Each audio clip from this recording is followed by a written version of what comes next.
before I solve the live stuff.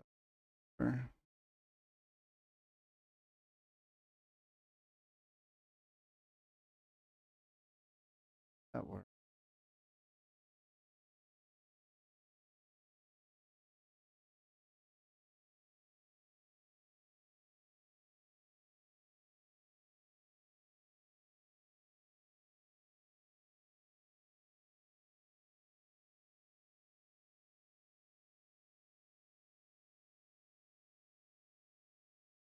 All right.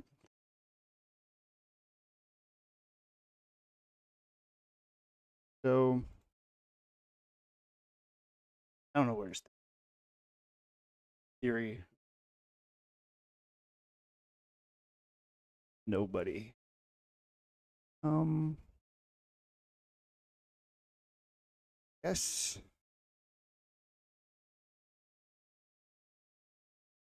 Fire the shots for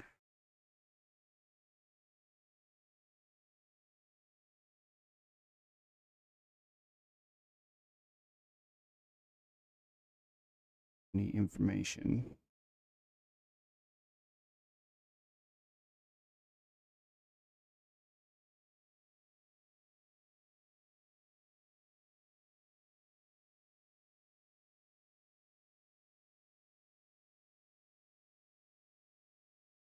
Hello.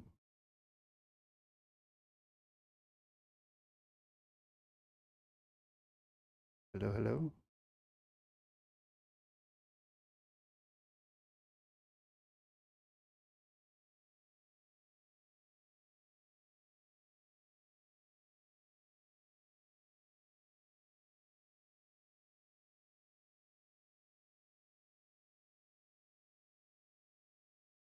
Hello.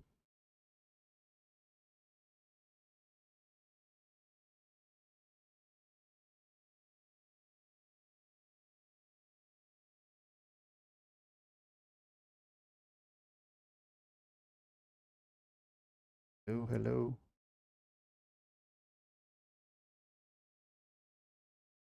Am I hearing that from? Hello. Hello.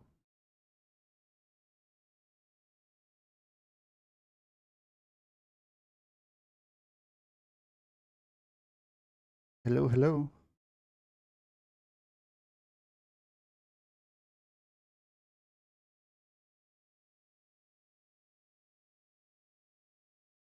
For duper loud.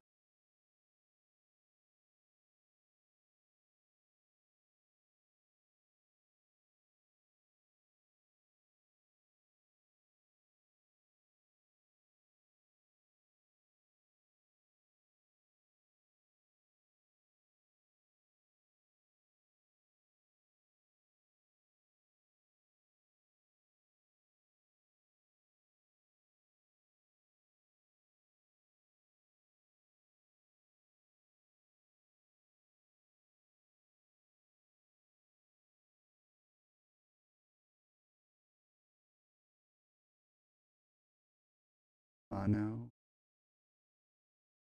Hello.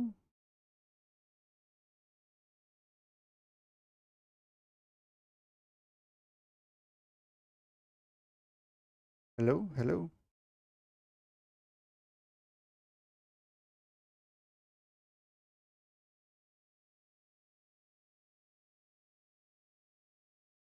Hello.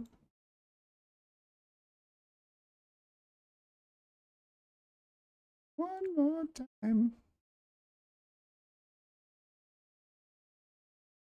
Hello. Hello.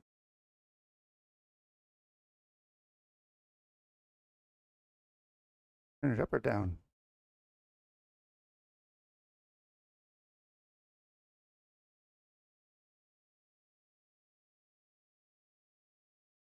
Hello.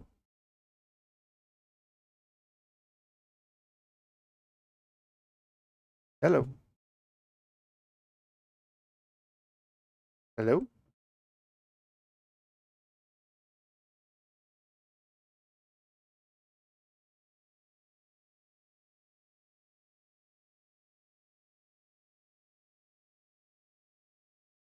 Hello.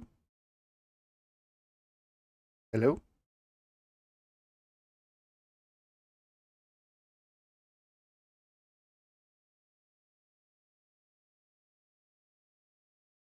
In there.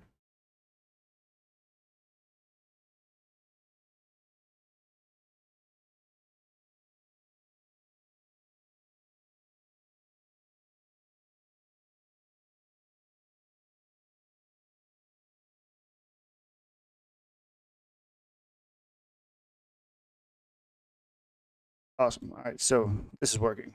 Got all that up. Okay.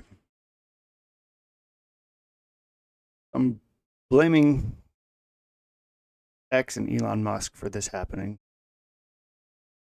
a couple days ago.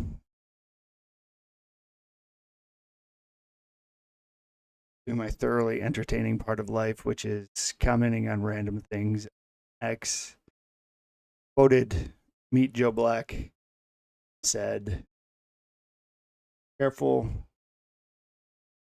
careful, Rick. You'll give yourself a heart attack." And it was apparently violent speech, and I got blocked. X, my account is currently under review, so I have nothing to do.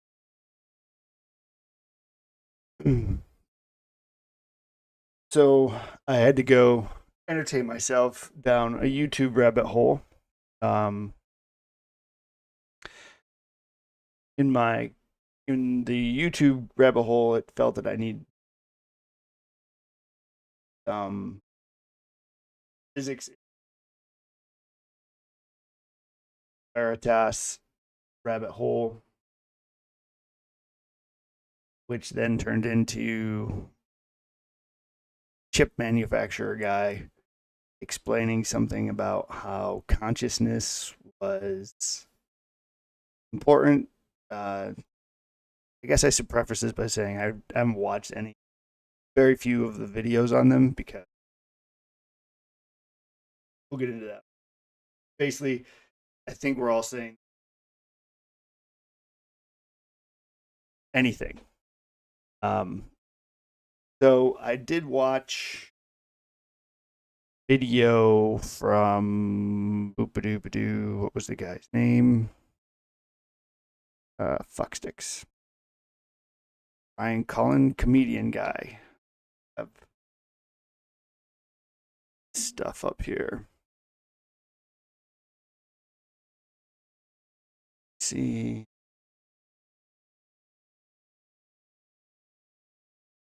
Eric, why do you have such a long fucking name?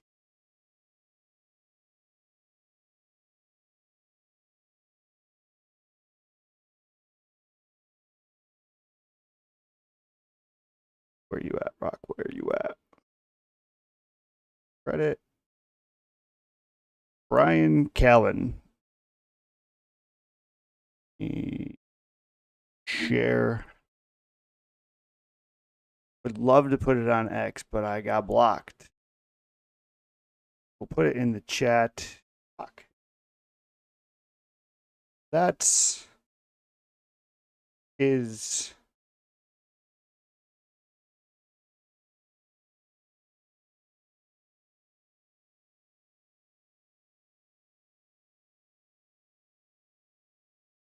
oh yeah, all right, cool. So that is link to the video that I watched where Eric Weinstein doesn't really go over his theory, but says that he has one. And I did watch that whole video. Found it very entertaining. Found it entertaining. Um, and then of course the algorithm decided that Eric has, and there's one that they referenced from. Where is that? Kurt Yeah, I can't fucking say his name. Jamungla. I've not watched this at all. Know nothing about it, but here is what I understand it to be. Not looked at it yet. But I will.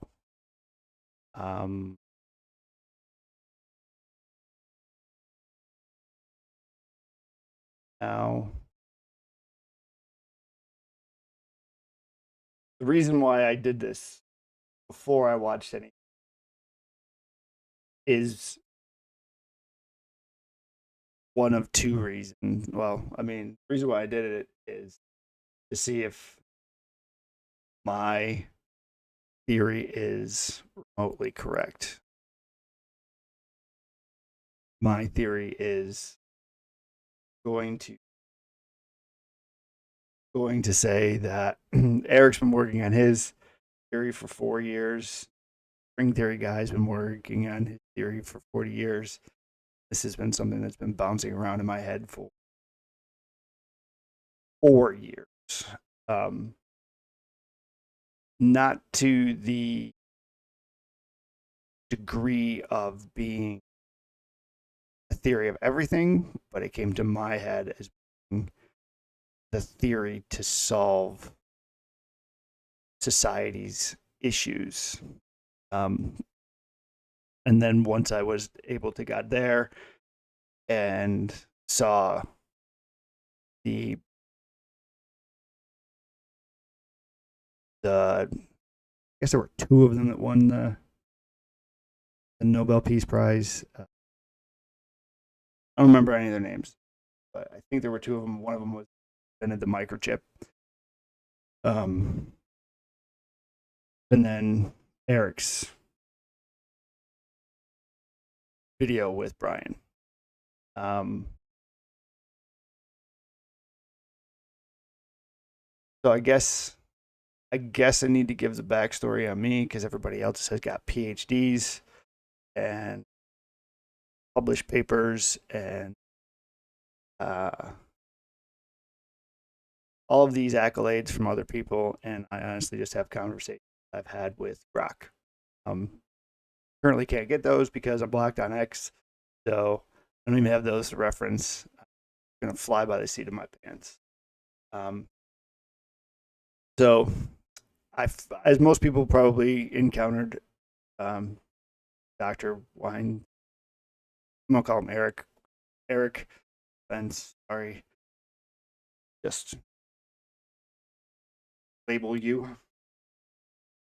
So I first came in contact with Eric as viewer of Joe Rogan, obviously. He was on with somebody else, and they had just wrote Hunter Gatherer's Guide to the 21st Century. I found it very interesting what he was saying about sociology, which was very interesting to find out that he was like a world-renowned mathematician. Holy shit! Like the A and B didn't equal C to me. I definitely didn't see that one coming. Did read the book, found it fascinating. Especially the two things that stuck with me in the book were difference in the way we reality because of the environments that we live in. Not sure it was exactly what he had intended in saying that, writing the part, but there's a part in there where they're talking about distance recognition and how I'm going to fuck this up because I'm not very good at remembering whole parts, just large pieces. But basically, I think he said Western society or Americans or whomever, we have a harder time judging distance as accurately as those in Africa because we live in houses with right corners. They live in more, I think he said circular, but I'm going to say abstract design. Their living arrangement is more conformed by environment than mechanics. Meaning, like, we shave the wood down to be straight boards and pound them into each other. Boards meet with nails and glue, and they more or less take the tree, find a similar tree that interacts with it, and stack them on top of each other as long as they fit. Cover them with things. Now, that's oversimplification. I've never been to any of these. That's kind of how I envisioned it when I read the passage. Um, so I found that super fascinating. That like who would ever put um, living in a house with a right angle at being something that fucks up your vision. And the way that it fucks up your vision is so insignificant that you don't even know until somebody decides it's a fun idea to go and like measure it. Um, so that part I found very fascinating. There was another part in there where he talks about autism. This probably got a lot of shit from people, but I will understand why I operate the way I operate here in a minute. But he had said that autism was impacted. I don't know if he ever said caused. I apologize if I'm wrong, but it was. I think you used more something along the lines of impacted, um, with the constant developmental interaction with inanimate objects, where basically take the most impressionable, malleable minds as infants and children and make them observe from the fourth dimension when they don't even realize the second dimension. And don't think that it was the way maybe it is, but I don't know if a lot of readers took that in that way. The initial way that I took it was that by putting, and I think this was more of the hypothesis or statement or whatever the correct word is, in the book, where it was because the child doesn't get a reaction. So you're watching Sesame Street, laugh. There's no. The show keeps going, so it doesn't stop to acknowledge your laughter. It doesn't stop to either stifle or uh, encourage the child to show or not show emotion. So it arrives at a level of indifference or null. All of this kind of just came to me, so I apologize if anybody ever watches this, for the chaoticness of it. But it basically has the child arrive to the point at which emotion is not important. And then we take them from the TV screen that they've been living in and put them in an environment where people do react to them. We, whether conscious or unconscious or whatever the purpose is, do rely on our actions being validated through reaction. We do something around a person, we expect them to have a response. And then if they don't have any response, we are confused because in every other environment, when we do that action, we response. So we've labeled that as autistic, even though we've conditioned the child to not have a response, and now we're putting them in an environment to have a response. Everybody is shocked that they don't have responses. Again, I don't know if that's how I took the read, doctor, but I found that like observation to be very, whether it was intended to be that way, I expanded it out to be that, and I don't know as though, again, I don't know what you would call it. Super interesting to be an observation of that outcome where we, as the person labeling, made that autistic with no cure, when that particular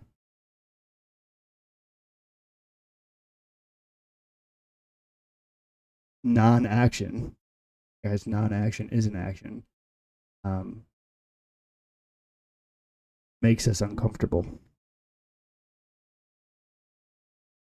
Which is interesting because it actually shows you what would happen if we ever went as far as eliminating emotion and then started to go back to showing emotion. How confusing it probably would be for a group to do that. So that's my history with Eric. I also watched the Terrence Howard, Joe Rogan. I am that guy who watches Joe Rogan and uses him as a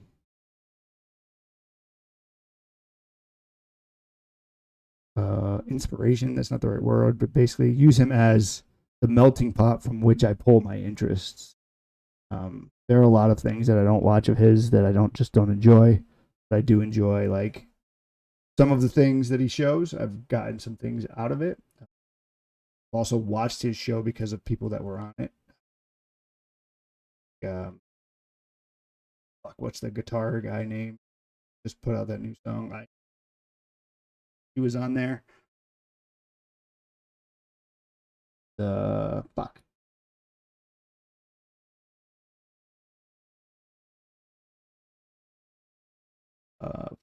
Yeah, he's the country guy. Awesome speech that he made in front of some group about rising up, and he calls them nobodies. I call them the nulls. People who not nobodies. We're not lazy. We're just like we don't care about the same you care about. So now you're like fucking up our ability. Those people need fucking head. Maybe not what he was intending to say, but definitely, definitely how I think and what I took from it. But he was on there and I watched it. And I watched the Terrence Howard one because everybody was it's so funny how patterns emerge and patterns exist. Like podcasts are basically came to be. If you think about the history of it, there was one guy who was on podcast first, and he probably gets the grand godfather role of it. But the evolution kind of jumped from Howard Stern and how he was.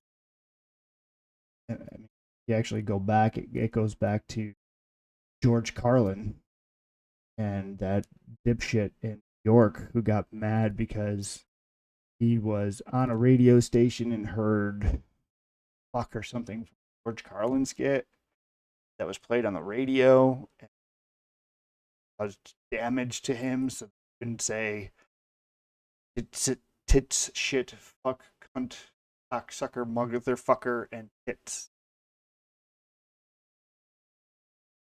That were said, but I don't have. That's kind of the impetus of it, and then not being able to say those words on the radio or TV. That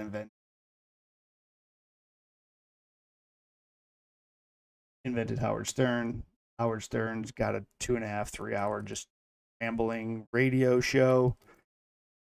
Is appalling people, and people are watching because they're appalled. People watch because they're entertained. People watch because they're appalled. The evolution of that has, like Joe Rogan is now that creature in society, right?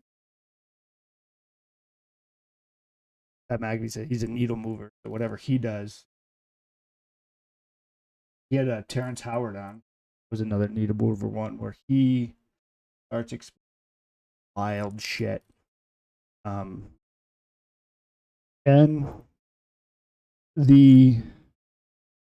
I give Eric a lot of credit because there was a lot of shit that was said from Terrence and about Terrence, all of those.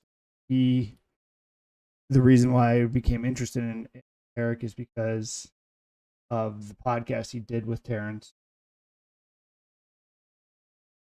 where he basically allowed Terrence Howard to like explain his pieces to him, explain why he was wrong.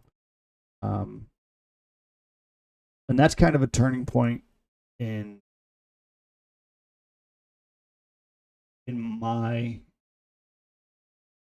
as I said, I'm a college dropout. I graduated high school probably only because of George Bush's No Child Left Behind program. I don't really think I can remember a year I actually did any of the work in an English class higher adolescent life, graduate high school. Never read a book. I don't think I completed a paper at a level that would reasonably be executed. I could talk. I enjoyed speech. I enjoyed math. I was advanced in math and science. I go into circles. It's going to happen. You know what I mean? But that's kind of the backstory of where I'm at, what my interaction with Eric up until this point. Really did interact with Terrence and gave him courtesy, I guess. I don't know if I'd call it respect, but he knew that Terrence had a framework. Common person didn't know how to speak the language to talk to the people that would be. I think Terrence did himself any favors by just going in and being like, but I do give Eric a lot of credit. He does have a kind of fucking care what you have to say, but he really does care a lot. What I gathered from the most recent interview that I watched of his. So this is my opinion on everything. We are living, and the reason why I'm doing it this way is because I believe that we are, whatever this is, the plane in which we're of, or maybe the plane at which everything breaks down to, either or, we are either stable or chaos. That's it. Ones and zeros. Do you think everything is binary? Existence is just we are trying to achieve absolute order or absolute chaos. And that's as simple as the labels need to be. I think for something to be stable, though, so order and chaos is going to be anything. Order and chaos are going to be stable. You need to have slight pressure or something to balance it out, or an equilibrium. Now, once you do that, I think you. I guess I probably should have taken. But do this. So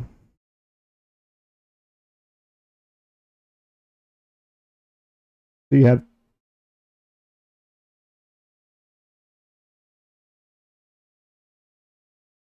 basically, I fucking don't.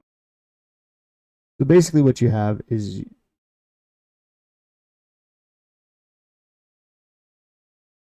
we live in a four-dimensional universe that is essentially a Klein bottle that is constantly going from infinity to infinitesimal. It is all happening at once and we have two entities. We as humans have to be aware that we exist. Only way that we've ever been able to become aware is, I wish I was good at illustration, but when you have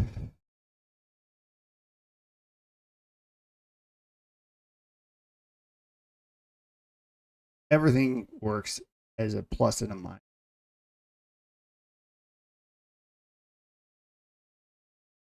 Works as a plus or minus. Everything. One particle, we call it particles, but it's really like one particle is traveling through space, we'll call it. Existence, reality, existence. Do you start from the smallest or you start from the biggest one?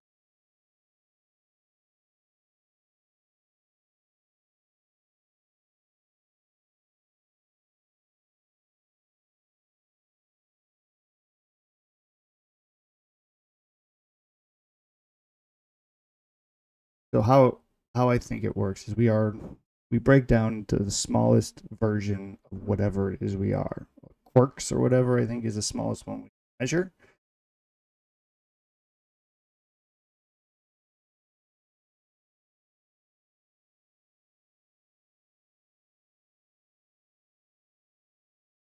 All right, so if order and chaos are the two things, we are somewhere on that plane. In the middle of the axis is whatever it is we are trying to measure. Each individual consciousness or person, it is going to be the future or the past. We are on a timeline to the future past. So for chaos,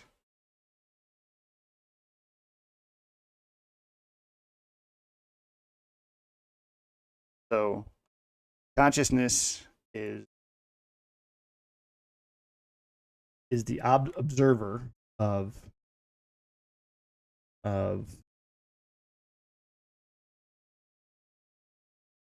chaos, stability, and time. Time is moving in one direction. We're all orbiting around time. I don't know what the opposite of time is. So that's when we are aware of what the opposite of time is. I think that solves a lot of our problems. Right now, I don't know what the opposite. So actually, I do. So time is just a measurement. The only reason why we need time to exist is for there to be a need for explanation. Time needs to exist in order for us to need math and science, essentially. Without time, we would be working on different problems. Time is the reason why we have string theory works. But if you take away time, now you have a much more difficult way of plotting everything out in the measurable set, the Julian sets.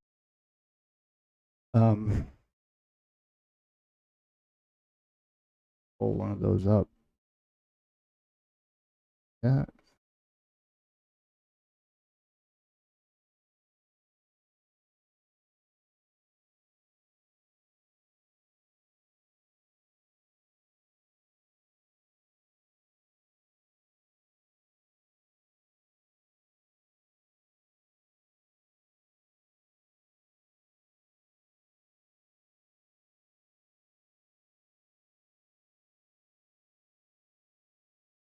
Why I never fucking go.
what I think is this proves this is a map to reality. Um, we live in a four-dimensional universe, and I think the Mandelbrot set is a 2D representation of a four-dimensional distance. We've never zoomed in on a Mandelbrot set. It gets kind of wild. Videos, but if you're looking at this, like the orange part around the outside is going to be one entity. I'm going to call it chaos. And the black and darker parts, the black parts are stability, and the outside parts, if you scroll in on them, they basically just go on infinity.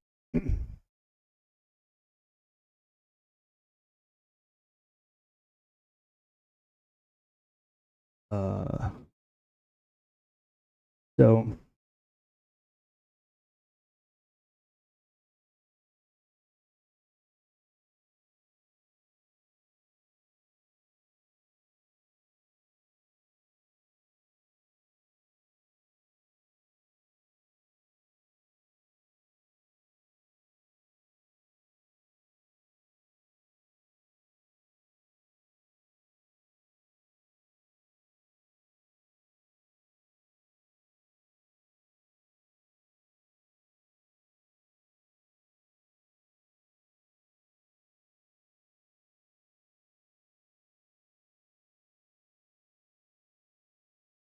all right, so this isn't.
So this is a Mandelbrot set. All of this orange area out here is what we're going to call chaos. It can also be stability depending on which way that you're looking at it from. As you zoom in, all of these things kind of break down into other versions of stability. So black is stability, orange is chaos, and this part in between it is all of the is stability becoming chaos through smaller Mandelbrot sets. So So if you look at this that way, which is obviously not a normal way of looking at this, so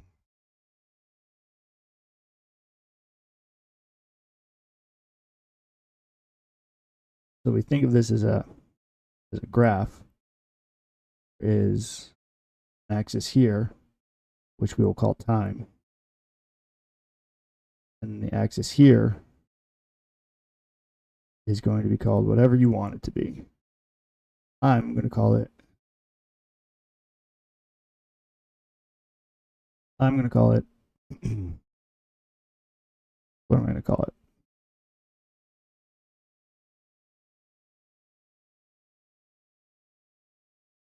Call it existence. Yeah, it's a picture of existence. So you have time on this axis and existence on this axis. And you're looking at it from a perspective of consciousness. So the z axis is consciousness. So if time is moving that way, everything is going to start basically here. Everything is chaos. There's nothing, there's nothing, there's nothing, there's nothing, there's nothing, there's nothing, there's nothing, and then boom. What?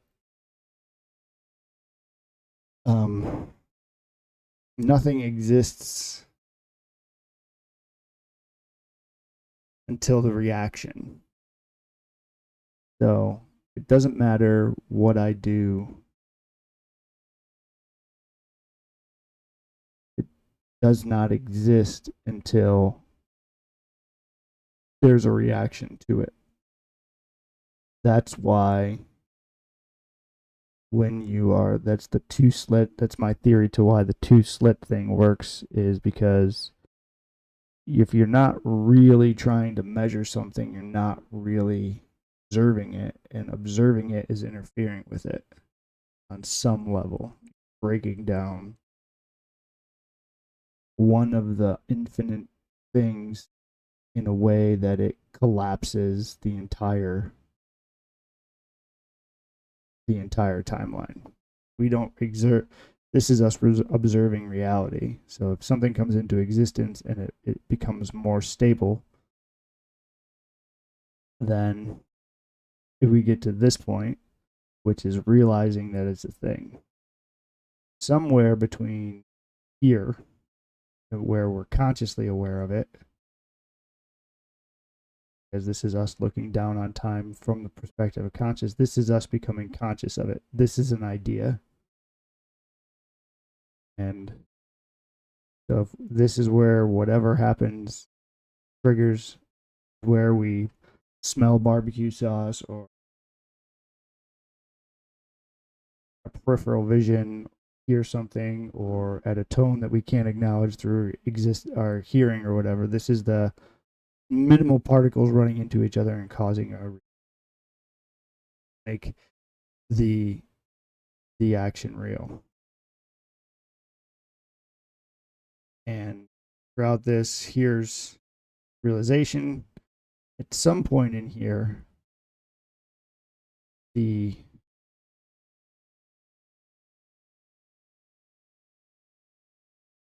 idea becomes the form. And then it's like, oh, reoccurs once. This is your first. Let's use society. Fuck.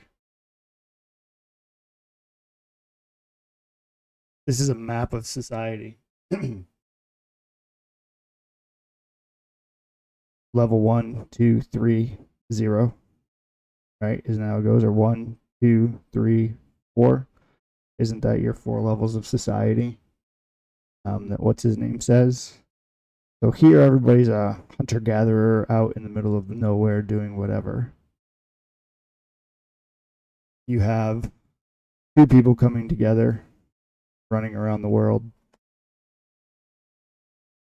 2 people meet a third person, and that's when all hell breaks.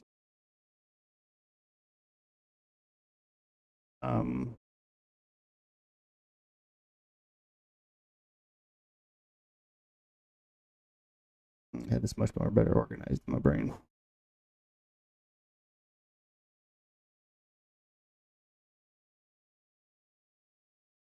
Yeah, so maybe we'll stop there because I need a nap. I'll be more organized when I do this again tomorrow. But basically, what this is as you're moving along, as you go through the mandible set, you can only look at things from 90 degrees. The only way that you're ever going to be able to measure here's what the reason why I'm making this video, or these saying this out loud or doing whatever it is because time is a measurement that we invented and made, and then we think it is real. And it is not real because simply it's the only way that we are able to comprehend the loop that we are in, because we can observe consciousness only through its time, its reality. Reality is only the the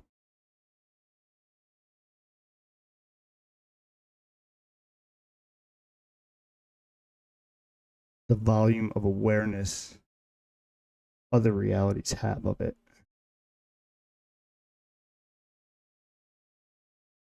So let me try that again. Time does not exist. It is a way in which we have created a way to measure the volume. So this area here, measure the volume of awareness that other realities have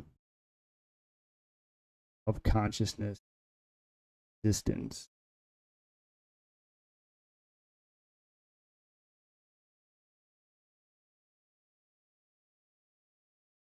If you extrapolate that out big enough, you're going to be able to come up with the size of existence.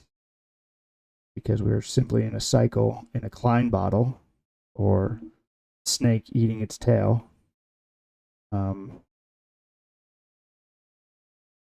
Until we are into one of these stable environments in whatever it is that we're measuring.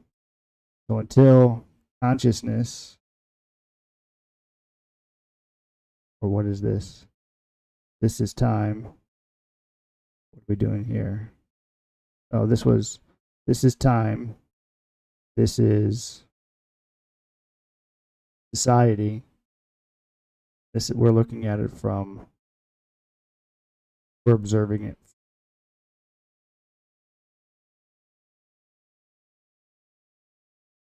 Stability.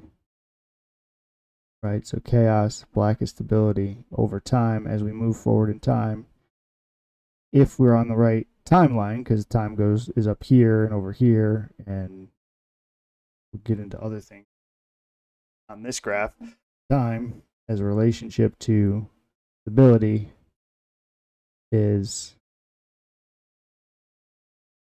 moving all of these different axes.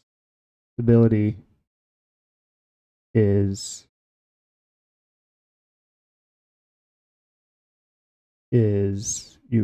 binary, though. You're either stable or chaos. So basically what this is in 3 dimensions is this is all sphere.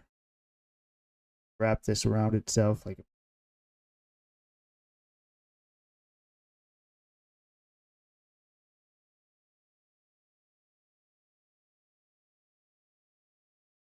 come to the end,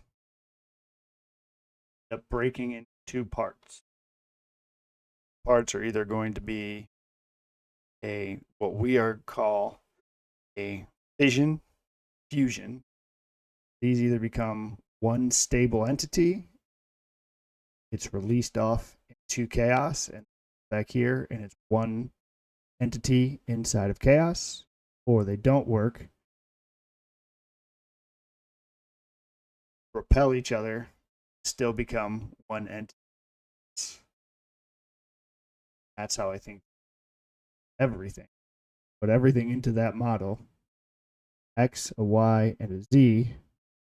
As long as they intersect at what we call 90 degrees, this is how you're able to predict them. And what science is trying to do is science is trying to explain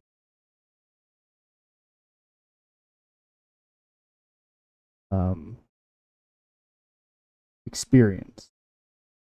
So if time is a measurement, that's why we're able to plot this. But if you put something that doesn't have, that is polar, so you're either chaos or stability, you're either existence or consciousness. That's where so science is trying to predict. Science and math are trying to explain the past and predict the future, and they're missing a key piece of being able to do that. That third piece, zero, as they have it in many of in many of the equations, but zero and infinity are the same thing. And I have theoretical proof that that's true, and everybody will say yes and no. The reason why this is total chaos, but the reason why I find Weinstein, Eric, probably inspirational here is because he's the reason why I came up with the approach to what I've done. Maybe not the reason, but definitely illustrated what I now think like. The thought process is what I have in my X profile is a religion, which makes it a science or whatever. Religion and science are the same thing. Science uses math to explain it. Religion is philosophy. Philosophy uses feelings to explain it. And science needs math. Philosophy needs emotion, but it also needs indifference.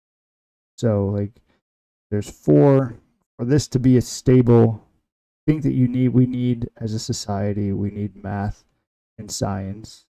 In order to have math and science be stable, you need to realize that they're one entity. They're the same, they're different sides of the same equation.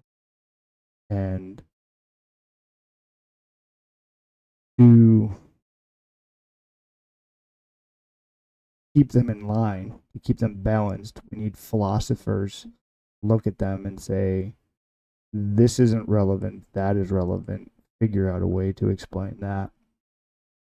And to balance out philosophy, to balance out the thinkers, to balance out the feelers, you need those who don't think and don't feel. It doesn't make them dumb, it makes them indifferent. No. So I think in these discussions and in society at large, we have eliminated the null as the fourth balancing choice. You have to be, like, look at society, look at government right now. We've broken off into two factions, the Democrats, the Republicans, the MAGA, the left. I don't even fucking know what they're called, but like everybody hates each other. And if you go out into the real world, very few people even fucking care. And that's what we need to get back to representing. That's what we need to get back. That's what we need to not forget about in our explanation of things. That's the balance, the null, the people that don't care, the people that don't know, and they balance out the people who are in the middle that are like, we're all saying the same thing. Math and science, to say physics and science, physics and math, they're all saying the same thing. Sometimes they're using different words for the same thing. Sometimes they're talking about shit that doesn't matter to each other. But I don't think I can go for longer than an hour doing this, but it's going to be like 50 hours to explain this to any relevancy, and I'm probably going to repeat myself a lot. Yeah, this is going to either get me root for